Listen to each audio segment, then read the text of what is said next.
Christopher Nolan's Tenet is a confusing film to follow on a first watch. The ending, though, is actually one of the easier parts to understand, relative to the rest of the movie, that is. In fact, it's key to unlocking the context of the preceding events of the film, arming you with knowledge that help you understand it even better on a second viewing. It's in and of itself a temporal pincer movement. But if you don't understand what's going on, well, never fear, we'll break it down right here.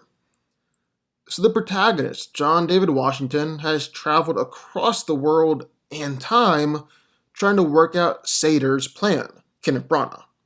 The villain has managed to bring together 9 parts of an algorithm, sent to him from the future by a mysterious evil group. In short, if Sator dies, his heart rate monitor will drop to 0, and that will set off the algorithm, which will end the entire world. Knowing this, the protagonist, who we'll just call John from here on out, and Neil, Robert Pattinson, work with Aaron Taylor Johnson's Ives, part of the Tenet organization, to stop the algorithm from going off at the Soviet location, Stalisk 12. During the mission, John goes forward in time with Ives as part of the Red Team, while Neil lives the entire event inverted as part of the Blue Team. This is called a temporal pincer movement. They have 10 minutes to save the world. Meanwhile, Sator is sitting on a boat with Kat. Sator believes that Kat does not know the plan that is unfolding at Stalisk 12, yet she's fully aware thanks to some inversion shenanigans from earlier in the movie. Sator is planning to commit suicide, which will set off the algorithm, and Kat is trying to distract him for long enough so that John, Neil, and Ives can save the day. And they do, with a little help from their future selves. More on that later. The men then go their separate ways, but not before Neil reveals that John will later set the events of the entire movie in motion by traveling back in time by recruiting him. John later comes to this conclusion himself at the end of the movie after saving Kat from being assassinated by Priya. Confused yet? Well, here are some answers. Okay, so before we get into too much theoretical physics, here's a question with a simple answer. Yes, Neil does in fact die. However, after the final confrontation, we see Neil walk off into the sunset.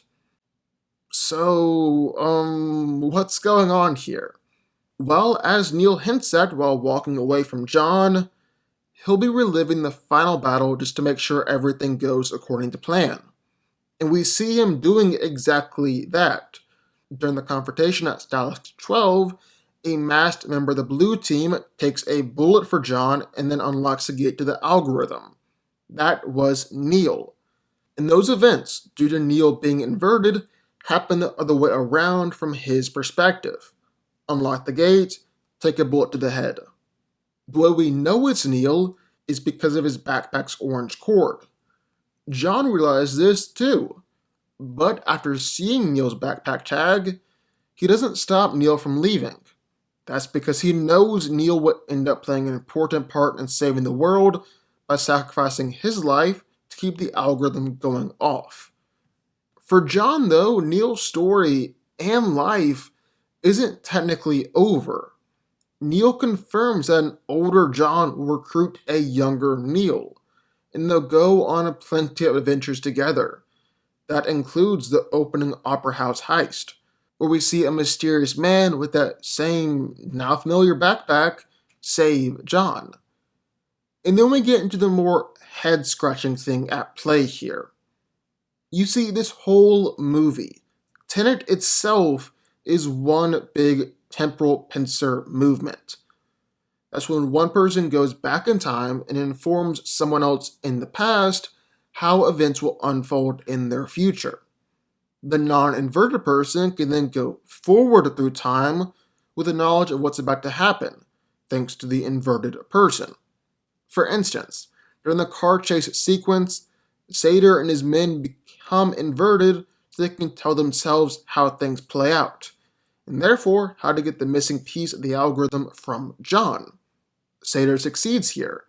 And the temporal pincer movement is how Sator's consistently one step ahead during these scenes. Then there's the airport scene. First, we see John and Neil go through the scene normally, if you can even call it that, when they first come up with a plan to steal the painting and crash the plane. They later relive those same events in reverse order to save Kat. It's here that we see three Johns at the same time. The John fighting against an inverted John, and the inverted to non-inverted John bumping into Neil. So this whole movie has really been John's ultimate temporal pincer movement. Having lived through the events of the movie, John goes back in time to before the opening opera scene and gives Neil and Priya information about what's to come so they can make sure that Sator is eventually stopped. Mind blown. So I guess all this raises the question, does free will even exist? And yeah, we're getting into some weird territory here. Now, at the beginning of the movie, the scientist explains that John has free will, and therefore he can decide to do certain things. Yet, by the end of the movie, this looks like it's not true, or just partly true at best. The problem seems to be that everything that happens in Tenet is bound to happen exactly the way it happened. John must go back after the events of the movie in order to tell Neil and Priya the information that will lead the past version of himself to save the world. Neil is bound to die at Stalag 12, and there's no changing his life's direction. Sator's destined to find that note and try to end the world. The world will always be saved. Free will, therefore, seems not to exist, as each person is bound to end up doing exactly what they're supposed to do. However, everyone still needs to choose to do those actions. It's a paradoxical loop. Look at it this way, and this might be a simpler way to explain it. It's the age-old question, which came first, the chicken or the egg? If the future John tells the past John how to save the world, then which came first? Did an initial version of the past John go through the events of Tenet without the future John's help? Or was the future John always there to help? The answer? The past John is always told by the future John what to do. And there's no version where the future John doesn't help out. There are always simultaneously multiple Johns throughout the events of Tenet.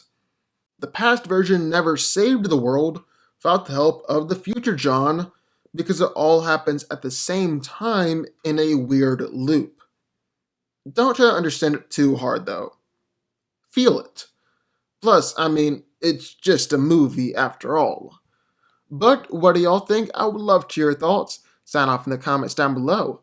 Also, be sure that like button, subscribe button, and turn notifications, and I will see y'all next time.